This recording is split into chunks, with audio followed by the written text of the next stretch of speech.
In a world that never stops talking, we offer stories worth listening to. This is Awesome Audiobook. This audiobook is from a work that is in the public domain. The text was obtained from Project Gutenberg. The Gift of the Magi. $1.87. That was all, and 60 cents of it was in pennies.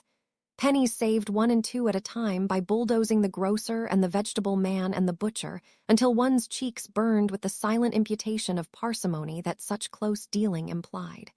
3 times Della counted it. $1.87, and the next day would be Christmas. There was clearly nothing to do but flop down on the shabby little couch and howl. So Della did it, which instigates the moral reflection that life is made up of sobs, sniffles, and smiles, with sniffles predominating. While the mistress of the home is gradually subsiding from the first stage to the second, take a look at the home. A furnished flat at $8 per week. It did not exactly beggar description, but it certainly had that word on the lookout for the mendicancy squad. In the vestibule below was a letterbox into which no letter would go, and an electric button from which no mortal finger could coax a ring. Also appurtening thereunto was a card bearing the name, Mr. James Dillingham Young. The Dillingham had been flung to the breeze during a former period of prosperity when its possessor was being paid $30 per week. Now, when the income was shrunk to $20, though, they were thinking seriously of contracting to a modest and unassuming D, but whenever Mr. James Dillingham Young came home and reached his flat above, he was called Jim, and greatly hugged by Mrs. James Dillingham Young, already introduced to you as Della, which is all very good.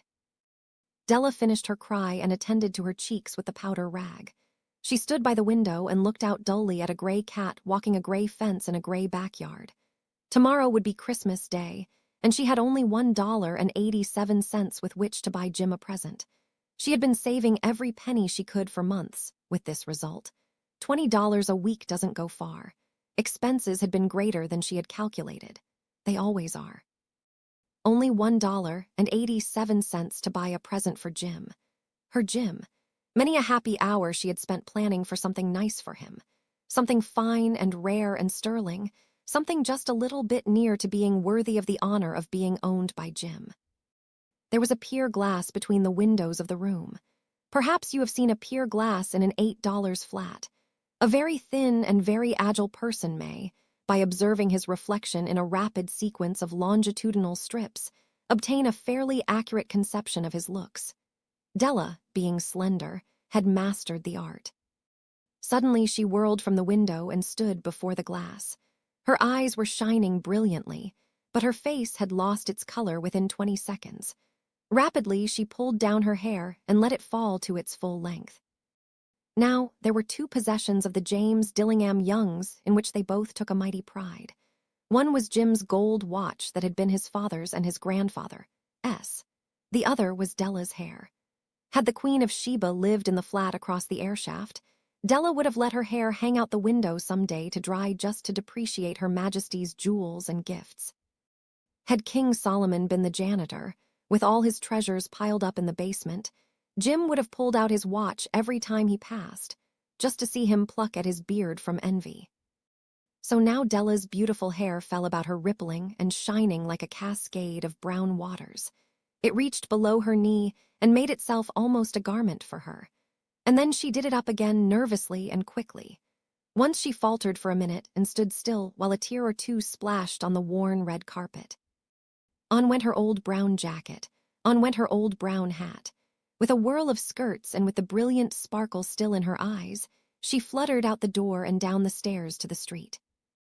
Where she stopped, the sign read, MME, Sofroni, hair goods of all kinds.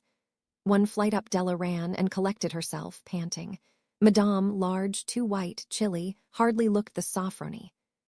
Will you buy my hair? Asked Della. I buy hair, said Madame.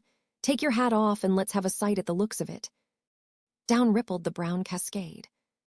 $20, said Madame, lifting the mass with a practiced hand.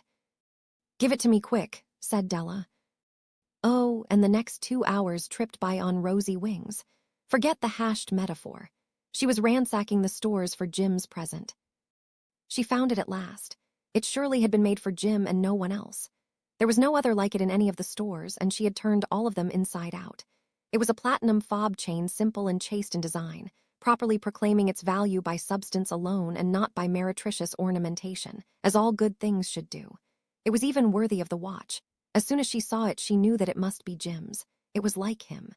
Quietness and value, the description applied to both. $21 they took from her for it, and she hurried home with the 87 cents. With that chain on his watch, Jim might be properly anxious about the time in any company. Grand as the watch was, he sometimes looked at it on the sly on account of the old leather strap that he used in place of a C. Hain. When Della reached home, her intoxication gave way a little to prudence and reason.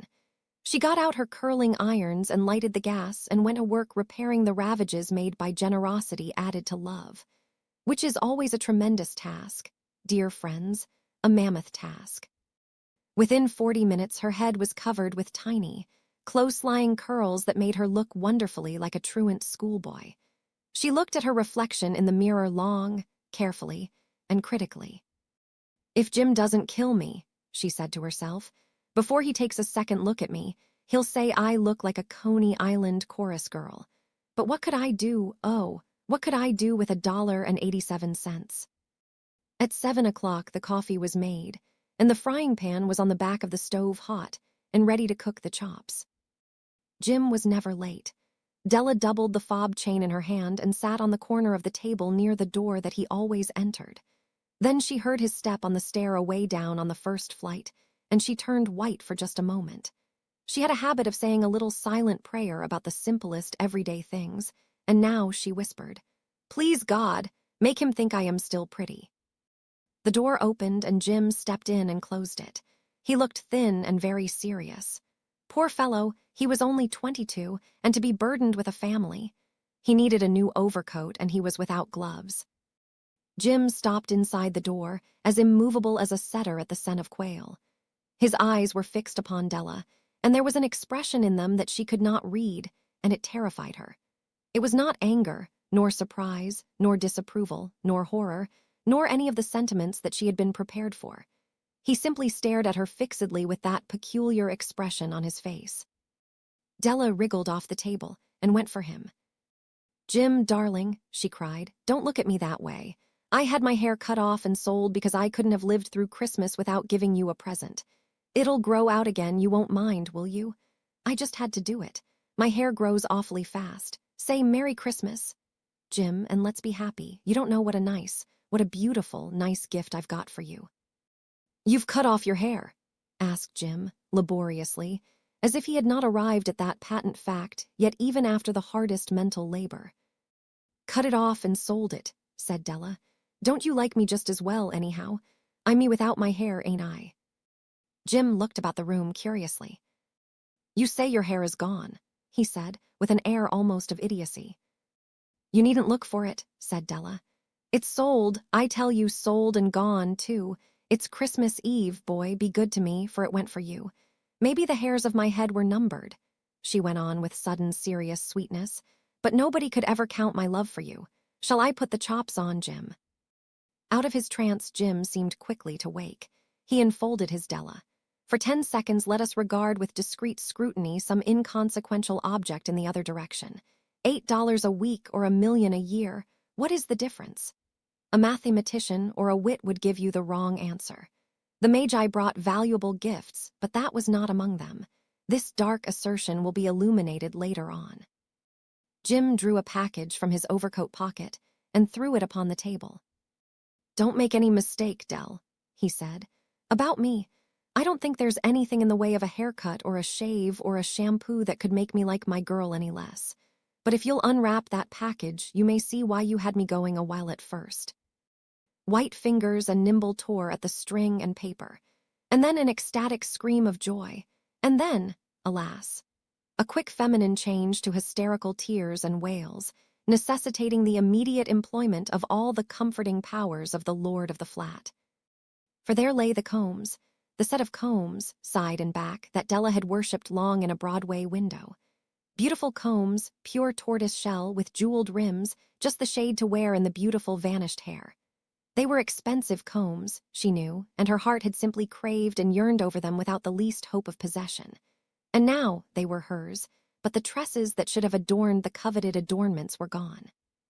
But she hugged them to her bosom, and at length she was able to look up with dim eyes and a smile and say, "My hair grows so fast, Jim." And then Della leaped up like a little singed cat and cried, "Oh, oh." Jim had not yet seen his beautiful present. She held it out to him eagerly upon her open palm. The dull, precious metal seemed to flash with a reflection of her bright and ardent spirit. "Isn't it a dandy, Jim? I hunted all over town to find it. You'll have to look at the time 100 times a day now. Give me your watch. I want to see how it looks on it." Instead of obeying, Jim tumbled down on the couch and put his hands under the back of his head and smiled. "Dell," said he, "let's put our Christmas presents away and keep 'em a while. They're too nice to use just at present. I sold the watch to get the money to buy your combs, and now suppose you put the chops on." The Magi, as you know, were wise men, wonderfully wise men, who brought gifts to the babe in the manger. They invented the art of giving Christmas presents. Being wise, their gifts were no doubt wise ones, possibly bearing the privilege of exchange in case of duplication. And here I have lamely related to you the uneventful chronicle of two foolish children in a flat who most unwisely sacrificed for each other the greatest treasures of their house. But in a last word to the wise of these days, let it be said that of all who give gifts, these two were the wisest. Of all who give and receive gifts, such as they are wisest. Everywhere they are wisest. They are the Magi.